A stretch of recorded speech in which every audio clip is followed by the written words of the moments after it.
Shovelware, a term that sends shivers down the spine of any seasoned gamer. It's a word that evokes memories of cheaply made, low-quality games churned out with little care or craftsmanship, often with the sole intent of making a quick buck. Shovelware games have plagued the gaming industry for decades, and companies like GameMill Entertainment have played a significant role in keeping this unfortunate tradition alive. In this video, we'll explore the history of shovelware, its impact on the gaming industry, and how companies like GameMill continue to get away with releasing subpar products in an era when gamers expect more. The origins of shovelware, from early beginnings to the crash of 1983. The concept of shovelware can be traced back to the early days of the gaming industry. In the late 1970s and early 1980s, the video game market was booming. Companies were eager to capitalize on the growing popularity of gaming, and many saw an opportunity to make money quickly by releasing as many games as possible, regardless of quality. This led to a flood of poorly made games that were hastily developed and rushed to market. One of the most infamous examples of early shovelware is the Atari 2600 game E.T. the Extraterrestrial, released in 1982. Developed in just 5 weeks to capitalize on the success of the movie, E.T. was a confusing, frustrating, and ultimately unplayable mess. Despite high expectations, the game was a commercial failure and is often cited as one of the main contributors to the video game crash of 1983. This period saw the market become oversaturated with low-quality games, leading to a loss of consumer confidence and a dramatic decline in the industry. The rise of licensed games, shovelware in disguise. As the gaming industry recovered in the mid-1980s with the success of Nintendo and other companies, a new trend emerged, the rise of licensed games. These were games based on popular movies, TV shows, or other media properties. While some licensed games were well-made and beloved by fans, many were little more than shovelware in disguise. Developers and publishers realized they could slap a popular brand onto a game and sell it based on name recognition alone, regardless of the game's quality. During the 1990s and early 2000s, this trend became more pronounced. Licensed games were everywhere, from Home Alone to Beverly Hills Cop to The Simpsons. Unfortunately, many of these games were poorly made, with clunky controls, bad graphics, and uninspired gameplay. The focus was on getting the game to market as quickly as possible to coincide with the release of the associated movie or TV show, rather than creating a quality gaming experience. GameMill Entertainment and the modern shovelware era. Enter GameMill Entertainment, a company that has become synonymous with shovelware in the modern gaming era. Founded in 2001, GameMill has built a reputation for releasing low-quality games that are often based on popular licenses. These games are typically sold at budget prices, which makes them appealing to parents and casual gamers who might not be as discerning as hardcore gaming enthusiasts. GameMill's catalog is filled with titles that embody the very essence of shovelware. Games like Big Rigs, Over the Road Racing, 2003, have become infamous for their poor quality. Big Rigs is considered one of the worst video games of all time, with broken mechanics, unfinished gameplay, and a complete lack of challenge. Despite this, GameMill has continued to release similar products over the years, often focusing on games based on popular children's shows, reality TV programs, and other media properties that are guaranteed to sell based on their names alone. For example, the Hotel Transylvania game series, based on the popular animated movies, has been panned for its lackluster gameplay and low production values. Similarly, GameMill's Nickelodeon Kart Racer series, despite featuring beloved characters from Nickelodeon shows, has been criticized for its simplistic design and numerous bugs. These games are often released alongside other, more anticipated titles, and are marketed to children and casual gamers who may not be aware of the game's shortcomings. How GameMill and similar companies get away with it. The question many gamers ask is, how do companies like GameMill continue to get away with releasing shovelware in an era when the gaming community is more vocal and informed than ever before? The answer lies in several factors. Brand recognition and licensing. By acquiring licenses to popular brands, Game Mill ensures that their games will attract attention, regardless of quality.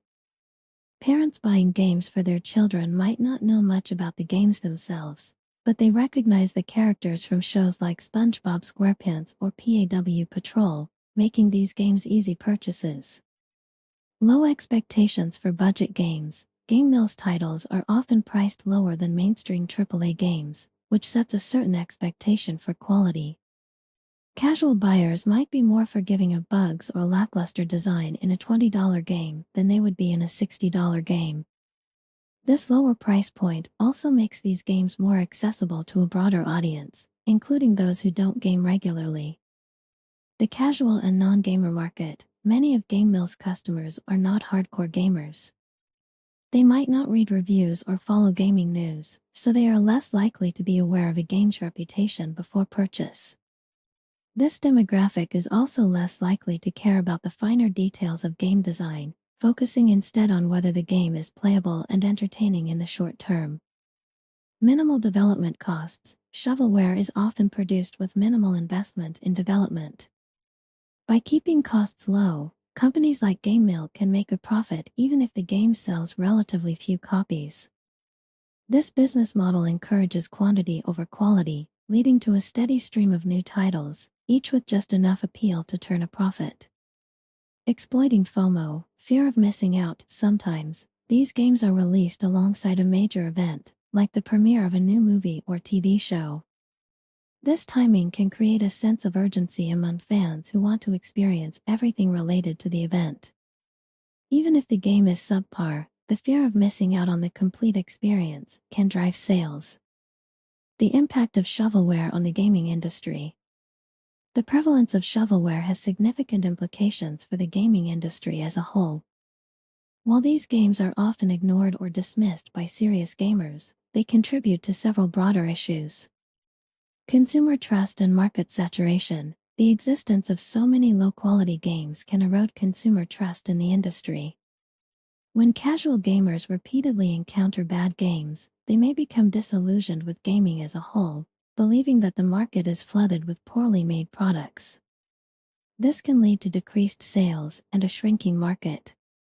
Stifling creativity and innovation. The focus on churning out licensed shovelware can stifle creativity and innovation within the industry. When developers are tasked with quickly producing games based on existing properties, there's little room for experimentation or the development of new ideas. This can lead to a stagnation in game design, where new and exciting concepts are overshadowed by rehashed ideas. Harming reputable brands. When a beloved brand is associated with a bad game, it can tarnish the reputation of the brand itself. For example, fans of Nickelodeon shows might be disappointed by the low quality of games based on their favorite characters, leading to a diminished perception of the brand as a whole. This can have long-term consequences for both the game developers and the media companies that own these properties. Encouraging bad business practices. Companies that succeed with shovelware set a precedent for others in the industry.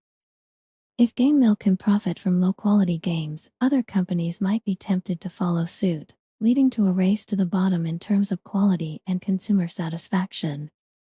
This creates a negative feedback loop where the market becomes increasingly saturated with shovelware, making it harder for genuinely good games to stand out.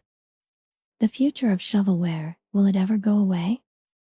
As long as there's a market for cheap, quickly produced games, shovelware will likely remain a fixture of the gaming industry. However, there are signs that the tide may be turning. The rise of digital distribution platforms like Steam and the App Store has made it easier for indie developers to compete with larger companies, offering innovative and high-quality games at affordable prices. This has raised the bar for what consumers expect from budget games, putting pressure on shovelware producers to improve their products or risk being overshadowed by better alternatives. Additionally, the gaming community has become more vocal and organized, with sites like Metacritic and forums like Reddit giving gamers a platform to share their experiences and warn others about bad games. This increased awareness can help consumers make more informed decisions, reducing the appeal of shovelware. However, companies like GameMail are likely to adapt and continue their business model as long as it remains profitable. They may shift their focus to mobile games, where the quality bar is often lower, or to other emerging markets where consumer expectations are not yet as high. The unfortunate resilience of shovelware. Shovelware is a persistent and unfortunate part of the gaming industry's history and present. Companies like GameMill Entertainment continue to thrive by exploiting brand recognition, low consumer expectations, and the casual gaming market. While the gaming community has made strides in pushing back against low-quality games, the underlying business model that drives shovelware production is unlikely to disappear anytime soon. As gamers, it's important to remain vigilant and informed, supporting developers who prioritize quality and creativity over quick profits. By doing so, we can help shift the industry away from the practices that enable shovelware to flourish and encourage a future where every game, regardless of its budget or target audience, is made with care and respect for the players.